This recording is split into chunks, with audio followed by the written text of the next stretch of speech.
اللہ اکبر اللہ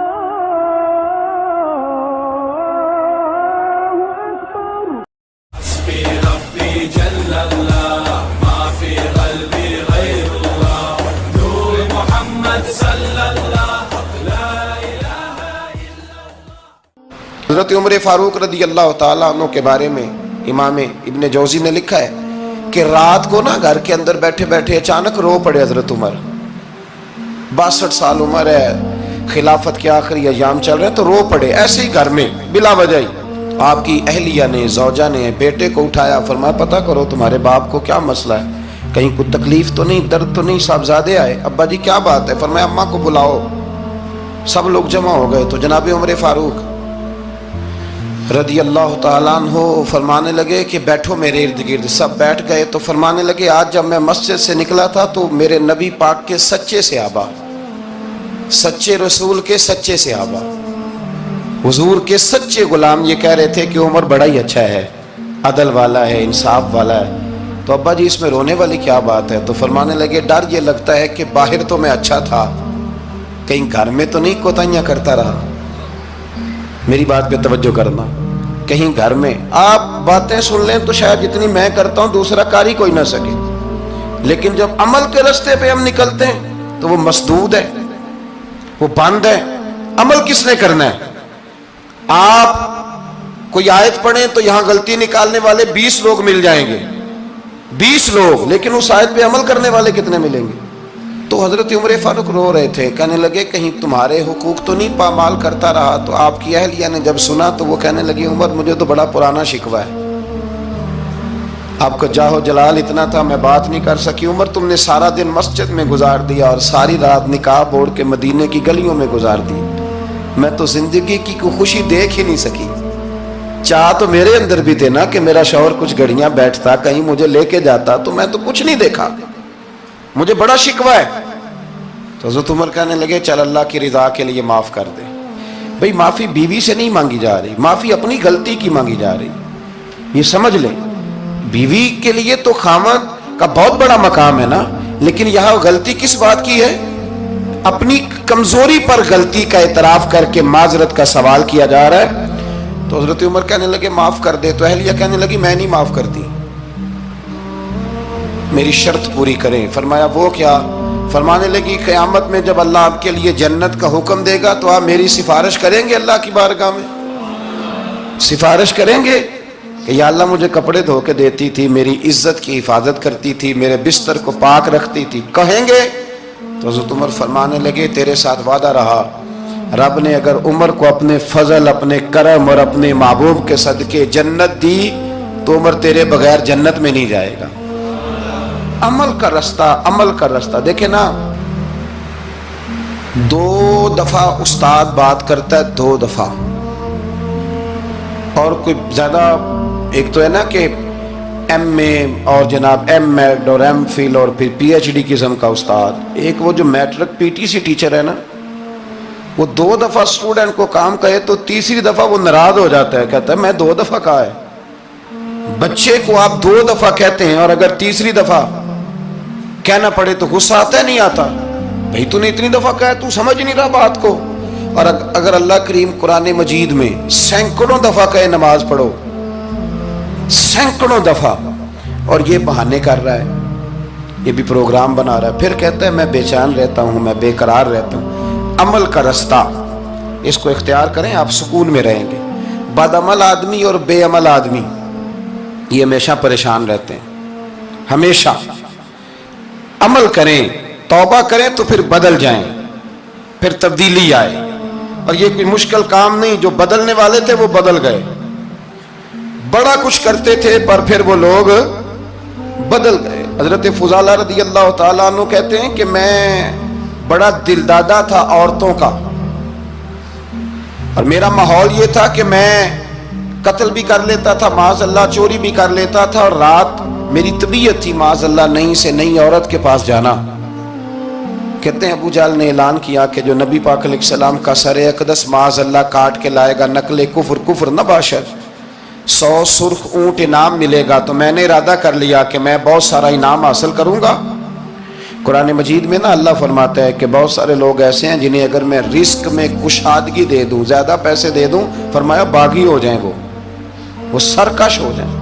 یہ بہت سارے لوگوں کو جو اللہ تبارک و تعالیٰ اعتدال میں رکھتا ہے تو یہ ان کے لیے بہتر ہے۔ ہر بندہ دولت کے ہوتے ہوئے نیک ہو سکتا، تو یہ اللہ اگر رکھتا ہے نا اعتدال میں تو شکر کرے اللہ کا، ورنہ تو لوگ عیاشیاں کریں، پتہ نہیں کیا کچھ کر گزرے۔ تو حضرت فضالہ کہتے ہیں کہ میں نے خنجر تیار کیا اور میں نے بغل میں اس کو چھپایا، اوپر میں نے چادر اوڑھ لی۔ اب مجھے پتا تھا ظہر کی نماز کے بعد نبی پاک صلی اللہ علیہ وسلم طواف کعبہ کے لیے، بیت اللہ شریف کے طواف کے لیے جاتے ہیں۔ کہتے ہیں میں بھی اس طرف بڑھا، رستے میں نا وہ خاتون جس کے گھر میں نے رات آنا تھا، میں نے دروازے پہ دستک دی، میں نے کہا کہ تیار رہنا، آج میں بڑے پیسے لے کے آؤں گا۔ اسے میں نے یہ کہا اور پھر میں چلا گیا بیت اللہ شریف کا طواف کرنے۔ کہتے ہیں اللہ کے محبوب بھی طواف کر رہے تھے تو میں نے بھی طواف شروع کر دیا۔ ارادہ یہ تھا کہ جہاں نبی پاک علیہ السلام میرے قریب سے گزریں گے تو موقع پا کر میں حضور کے جسم اقدس پر خنجر کھونپ دوں گا اور معاذ اللہ شہید کر دوں گا۔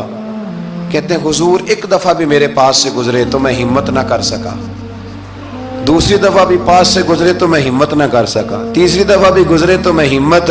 نبی کریم صلی اللہ علیہ وسلم 2-3 دفعہ گزرے تو فرماتے ہیں کہ مجھے موقع نہ ملا، اس لیے کہ حضور فرماتے ہیں اللہ نے روب کے ساتھ میری مدد فرمائی، دشمن پر میرا روب طاری ہو جاتا ہے۔ فرماتے ہیں جب چکر پورے ہو گئے تو محبوب کریم نہ چھٹے چکر پہ فرمانے لگے فضالہ چکر ایک رہ گیا ہے، بے خبر ہو جو غلاموں سے وہ آقا کیا ہے، ایک پھیرا رہ گیا ہے۔ کہتے طواف مکمل ہو گیا تو محبوب میرے قریب آئے، فرمایا وہ کام کرتے کیوں نہیں جس کے لیے آئے تھے؟ میں نے عرض کی یا رسول اللہ کون سا کام، کیسا کام؟ اندر تو چور تھا نا، بانج فقیروں کسے نہیں ماریا اے ہوئی چور اندر دا، اندر چور تھا نا۔ کہتے ہیں حضور نے مجھے کندھے سے پکڑ کے ہلایا، فرمایا کرتے کیوں نہیں؟ جب حضور نے ہلایا تو وہ خنجر بھی پیروں میں گرا اور میں بھی رسول اللہ کے پیروں میں گر گیا۔ میں نے کہا حضور مجھے کلمہ پڑھا دیں۔ کہتے ہیں حضور نے پہلے میرے دل پہ دست مبارک پھیرا، پھر میرے نبی نے مجھے کلمہ پڑھا دیا۔ اب نا مرید ہونے والا کہتا ہے کہ جی آہستہ آہستہ میں ٹھیک ہو جاؤں گا۔ اب وہ آہستہ آہستہ کا کیا ترجمہ ہے یہ بالکل سمجھ نہیں آتی۔ بھئی کسی بندے سے 5 لاکھ روپیہ لینا ہے تو اس سے وہ کہتا ہے جی میں آہستہ آہستہ دوں گا، 500 روپیہ دے دیا کروں گا روز کا، تو کہتے ہیں میری رقم خراب ہوتی ہے، پورے دو۔ اور نیکی کی بات جب آتی ہے تو کہتے ہیں حضرت صاحب دین اتنا سخت نہیں ہے، میں آہستہ آہستہ ٹھیک ہو جاؤں گا۔ اب میں مغربی شاب پڑھنی شروع کر دیا میں نے، اب میں تسبیح لے لی ہے، کل میں نے بھی آہستہ آہستہ میں ٹھیک ہو جاؤں۔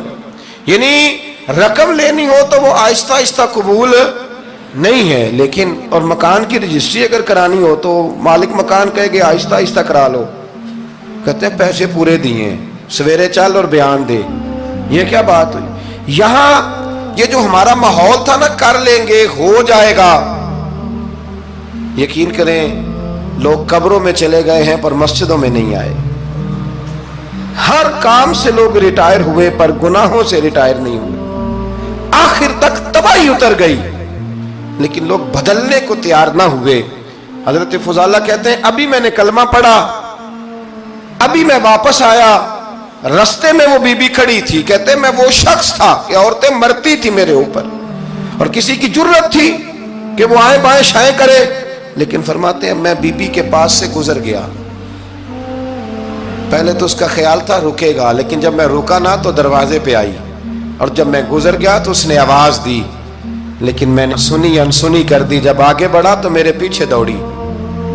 فرماتے ہیں مجھے پکڑ کے کہنے لگی فضالہ تجھے کیا ہوا، تو وہی نہیں جو یہاں سے گیا تھا؟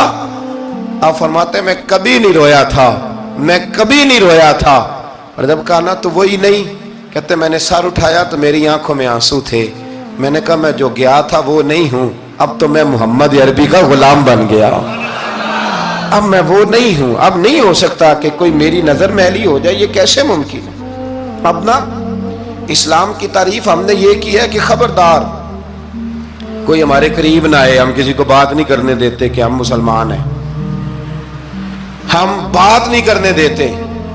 پتہ کیا بات ہے، ایک میری یہ تقریر ہوتی ہے ممبر پہ، اور ایک میرا عمل ہوتا ہے جب میں سفر کرتا ہوں، جب میں گاڑی میں بیٹھتا ہوں، جب میں دوستوں سے ملتا ہوں. جب ان دونوں باتوں میں تضاد آتا ہے نا، تضاد، تو لوگ تقریر کو جذبات نہیں کہتے، ایک فن بن جاتی ہے تقریر.